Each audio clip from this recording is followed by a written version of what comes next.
Coach Michelle Wyatt, head coach, South Plains College Lady Texans. Coach, we talked after the ball game on Monday. You talked about watching tape. You go back to the tape. Did you discover anything, or was this just one of those deals where we didn't get off the bus very well on Monday night? Yeah, that's kind of what it was. We actually watched it on the way home, and that's it. We haven't done anything else with it. We never got started. We didn't get off to a good start, and then, it's kind of like we talked about after the game. We never got into a good rhythm offensively, and then we knew we needed to get a lead so that we could dictate the tempo of the game and not let them, because they wanted to slow it down and kind of dribble it out. And we didn't get that lead, and so we ended up playing at their tempo the whole game, and that wasn't what we were trying to get done and stuff. And so it just seemed like a struggle all night, and especially on the offensive end, I felt like. Let's just get that rascal on the curb and be done with it. I'm good with that.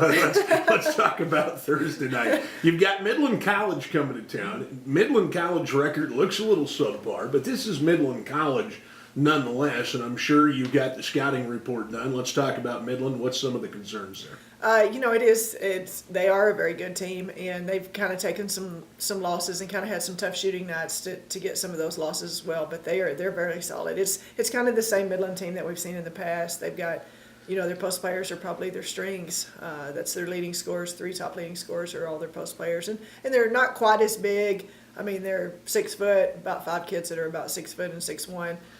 So it's not some 6'4" that we're looking at, but we are looking at a lot of post players that are going to sub in and out, and we don't quite have that depth. But, they're well balanced. I mean, they've got some guards that can shoot it, and again, their high-low game is what they'll be trying to do. I really look at your basketball team, and although you're not a big post team, you're a very athletic team in the post. You've got a lot of people that can contribute. Jazmer, boy, we've talked about her 100 times, and she just continues to do great things with the basketball in her hands. Yeah, she is. I mean, she's been a great surprise. Well, we knew she had it in her last year, but just had to have some confidence. And like we've talked about, she's lost a little bit of weight and is just moving so much better. I mean, she can dribble and lead us off the break, or she can go post up, and she's knocking down that outside shot. She's just so versatile where she can score from so many different places. And it's just about, I think, a lot playing with confidence and knowing that she can do it and knowing that she needs to score for us to be successful. And I'm really proud of what she's getting done. Meanwhile, I really thought Rafika Fatra has been pretty good as well. Coming in as a freshman is always going to be tough, making that adjustment. But I really thought overall, it looked to me like since the first time I've seen you now, that she just continually takes steps in the right direction every day. She is, and we're trying to spend a lot more time just kind of individually or just with some posts and then doing some guard work as well and stuff. And so it is. I mean, she's just getting more comfortable and just slowing down. I mean, everything in the beginning was kind of too fast, and she was trying to play too fast. And then now she's just kind of taking her time and catching. I mean, she is. Her upside is huge, and so we're just trying to get her to be smart on the defensive end and not get bad fouls so that we can leave her out on the floor. It's just some mental things like that. But yeah, she's getting offensively. I mean, she can kind of shoot it wherever. I mean, she can hit that 10-foot jump shot or she can post up. And so it's just trying to get her more comfortable. And the good news is with Jazz Brainerd and with Vitar the same, you've got Christian coming off the bench. You've got Zigwe, who I think has played pretty well as well. Those 2 players are coming along nicely, and maybe they're not quite to where they're going to be. They're certainly taking steps in the right direction. Exactly. I mean, I really like, I like all 4 of those kids. I mean, they work hard every day, and it has. I mean, with 3 freshmen, but Jess has been a great leader for those guys.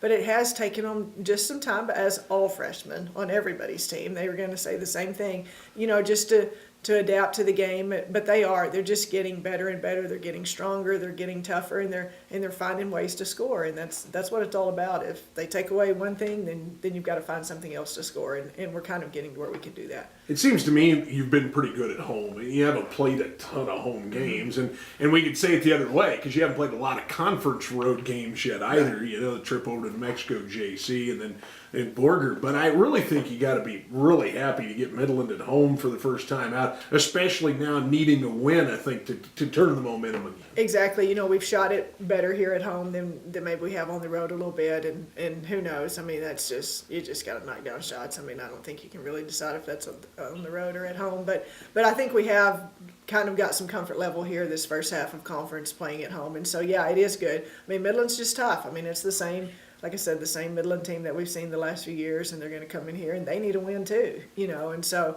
it'll be kind of whoever can get done what they're trying to get done. But I do think, we are more comfortable here and hoping that, we can have some success shooting the ball again. We talked about Brainerd being able to score from everywhere, and I think back in my head watching her take a rebound from about 12 feet one way, go all the way the other direction, and hit a layup through the traffic.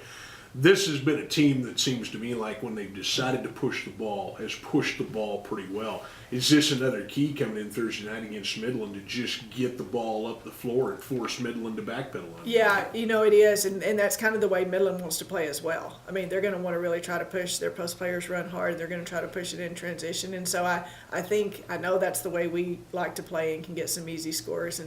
And so we've got to try to keep it where it's not completely a track meet, because just to kind of savor, just to have some energy at the end of the game and everything. But yeah, I mean, that is when we're at our best, is our defense creates easy offense, and that's the way we talk about it, is getting out and passing lanes and getting us some steals and then trying to go get some easy baskets. And that is, the most success that we've had in games, we have gotten those easy baskets, and we didn't get that against Frank Phillips. I mean, we didn't get the transition points. They kind of dribble the clock away, and so I think that was definitely what was missing in that game, and that is what we need to try to do against Midland. Let's talk about Desiree Cruz a minute, because she picked up some really good minutes, I thought, for you a couple of times out.